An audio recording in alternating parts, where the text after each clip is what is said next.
just imagine if me and Boosie get in there, me and T. So homie, at one point in time, one of those Audi people offered me and T.I. $1 million to fight. Yeah. He don't need $1 million, you know, but I could have used it.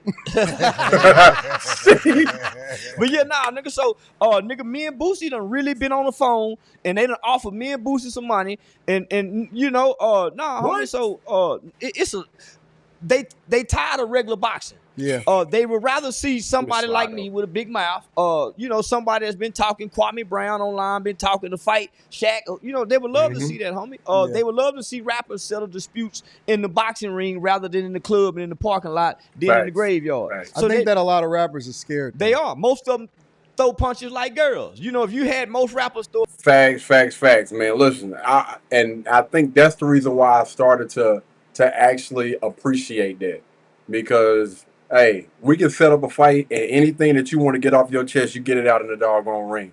Put your money where your mouth is, and put your fist out there instead of using this mouth and guns. Y'all know I have never been an advocate for guns, gun violence, or any of those things. I think that all problems can literally be solved with a conversation, or you know, just a little fight. You know what I'm saying? Ain't nobody gonna get hurt too bad.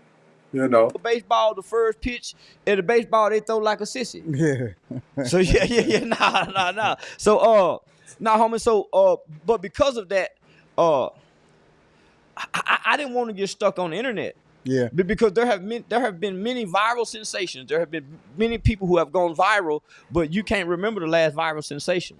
You've always said that. Like from the very first interviews that I've ever done with you and all of that, you've always said, yo, I'm not about to be boxed in by nobody. Because I started to realize that this group of Americans is dumb and stupid, like children who watch TV and believe what they see on TV is real. Right. So there's a time in your life that everything you see on TV, that's why I say he played a character of it that you believe is real as a kid, because you have an undeveloped brain and you don't know life in reality. Yeah. Well, because these people live on the internet, they think I'm what I am on the internet. They think I'm a vulgar, disrespectful person. Homie, I done got on here and said I rape people and ain't never raped nobody. Yeah. I done got on here and said, whoa, brother, what we doing? Hell no, what? The hell going on? That I kill people and ain't never killed nobody. But because they can pick and choose, they'll say, oh, he's a rapist. Well, I say I'm a killer too. Oh, but you didn't pull the trigger. But I ain't never raped nobody either. But you said it. Agree. Yeah.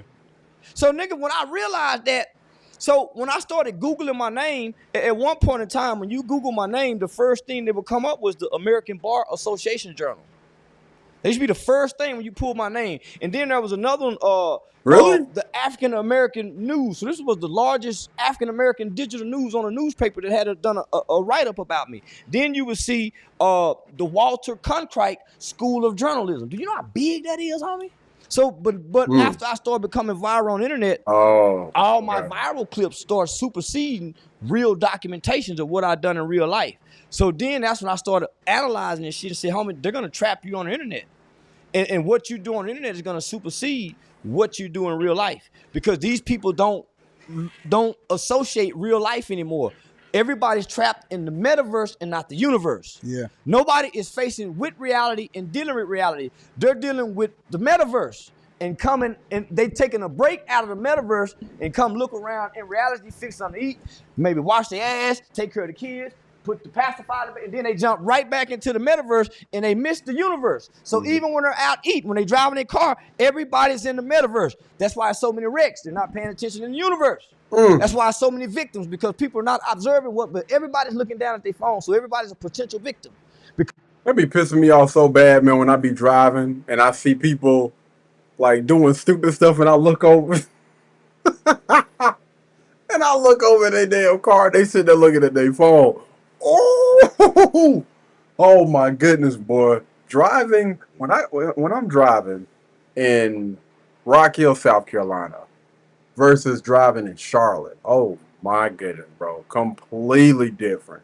I don't know what the hell is going on with the people in Charlotte, boy. Because they're in the metaverse. So, nigga, when I got hip to that, I said, nigga, I'm finna be the Denzel Washington of the metaverse. And I fulfilled my dream. I think you exceeded it, bro. Like, everybody kept predicting that, oh, man, maybe they're going to cancel him or somebody going to get to you or all of this other type of stuff.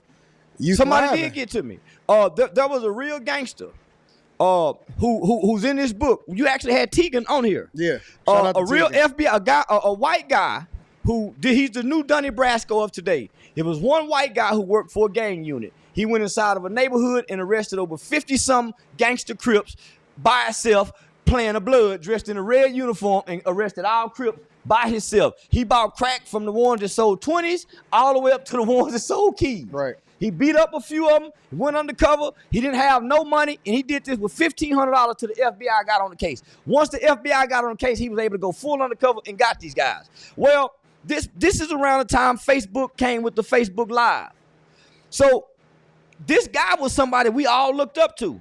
Guy by the name of Kevin Spencer. We all looked up to him. He was the epitome, like how Young Thug is. Yep. He was that in our city, the baddest nigga ever. So once he snitched on his Woody.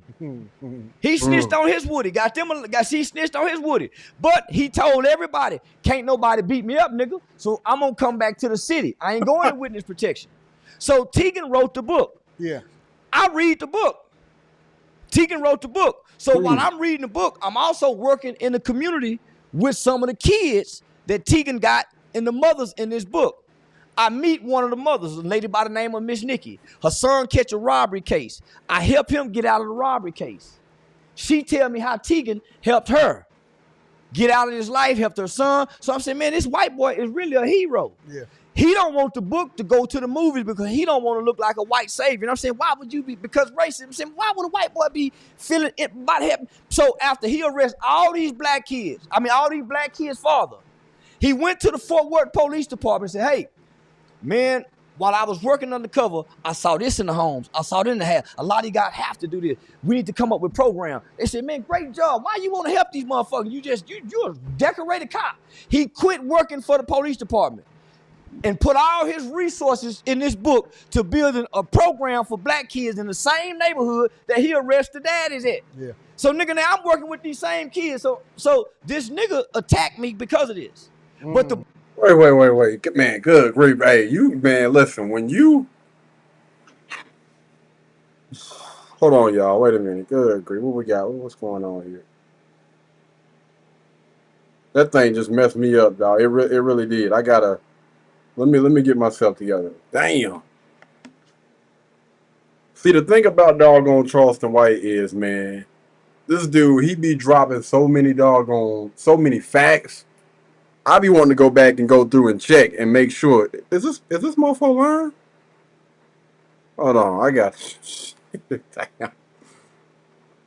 Damn. Okay. All right. Let's.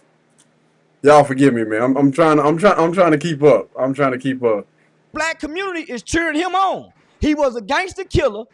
All the niggas in the neighborhood scared to call him a snitch. I publicly called him a snitch. Oh. So nigga, who won't nobody publicly say, man, Kevin Spencer is a snitch. All the niggas still hit his G's and his C's. Twisted Black, the famous rapper, came home, hugged him, and made a song about him snitching. But he'll beat you up if you say this. So he catch me at the barbershop. They set me up because I'm the only man in my city, the community activist, who will say, man, kids, this is the gangster nigga, y'all, he snitched, so y'all tell too. He still get his C's, he still get his G's hit. Why y'all let these niggas tell too, nigga? That's why he attacked me in the barbershop. But you got the black community clapping. Wow. But they saying I'm wrong for snitching. So when Woody come home, they clap for Woody. Oh, Woody's so loving, but this nigga done killed a bunch of people. Just 10 years ago, the FBI said he's the most dangerous man in Atlanta.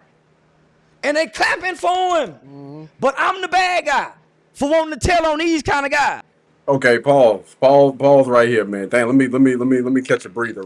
So what I will say about Charleston White is, if you really pay attention to, Charleston White, he gets on here and again, he plays a character for the cameras. He literally goes live and says things and does things to piss people off.